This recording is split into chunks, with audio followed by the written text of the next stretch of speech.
네, 헌법재판소가 오후에 끝난 박근혜 대통령 탄핵 심판 사건의 11번째 공개 변론에서 오는 20일과 22일까지 증인신문 일정을 추가로 잡았습니다. 이에 따라 헌재가 이달 중으로 탄핵 심판 결론을 내기는 사실상 힘들어졌습니다. 네, 현장에 나가 있는 취재기자 연결합니다. 최두희 기자. 네, 헌법재판소에 나와 있습니다. 예, 추가로 증인신문 일정이 넷째 주까지 잡혔군요. 네, 한마디로 말해서 이달 말까지 결론을 내리기는 사실상 불가능해진 건데요. 우선 헌재는 오는 20일엔 오늘 불출석한 김기춘 전 청와대 비서실장을 불러 증인신문하기로 했습니다.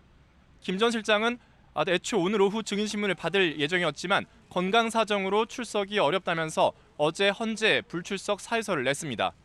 헌재는 또 한 차례 증인신문을 했던 최순실 씨와 안종범 전 청와대 수석을 오는 22일에 다시 증인으로 불러 신문하기로 했습니다.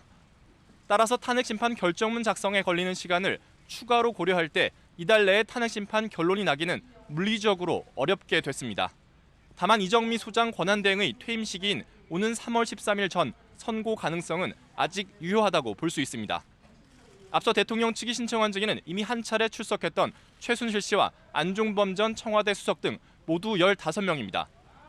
여기에 고영태 전 WK 이사가 오는 9일에 증인으로 출석하지 않을 경우를 대비해 이번 사건을 수사한 검사 2명도 대체 증인으로 신청했습니다. 헌재는 이 가운데 앞서 말씀드린 최 씨 등 모두 8명을 증인으로 채택한 셈입니다. 네, 오늘 변론이 끝나고 국회와 대통령 측 모두가 불만족한 모양새죠.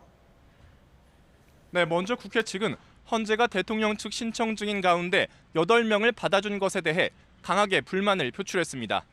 특히 이미 한 번 증언을 한 안종범 전 수석과 최순실 씨를 다시 채택한 것은 헌재가 지나치게 공정성에 집착하는 것이라고까지 비판했습니다. 이에 대해 대통령 측은 헌재에서 자신들이 신청한 증인 가운데 8명만 채택된 데 대해 상당히 불만이라고 밝혔습니다.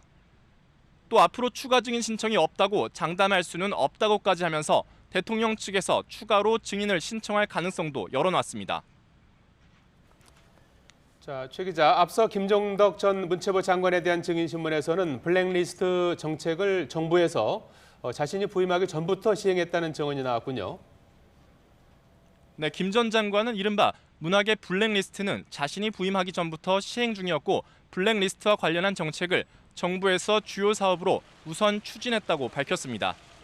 또 조양호 전 평창 동계올림픽 조직위원장의 사임 과정에는 청와대 수석비서관이 관여했다고도 증언했습니다.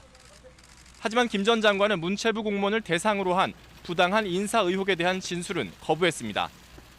특히 박 대통령이 이른바 나쁜 사람으로 지목한 공무원인 문체부 노태강 국장 등이 인사 조처됐던 데 대해선 공소 사실과 직결돼 있고 다툴 여지가 있다면서 증언을 거부했습니다. 앞서 열린 정현식 전 K스포츠재단 사무총장에 대한 증인신문에서는 최순실 씨를 재단의 실질적 리더로 생각했다는 증언이 나왔습니다. 정 전 총장은 안종범 전 청와대 수석과 최순실 씨 사이에 재단 운영과 관련해서 교감이 있었다는 취지의 진술도 내놨습니다. 특히 정 전 총장은 청와대가 재단을 지원한 것으로 이해하고 있다며 가이드라인을 주는 윗부는 박근혜 대통령을 의미하는 것으로 생각한다고도 밝혔습니다. 지금까지 헌법재판소에서 YTN 최두입니다.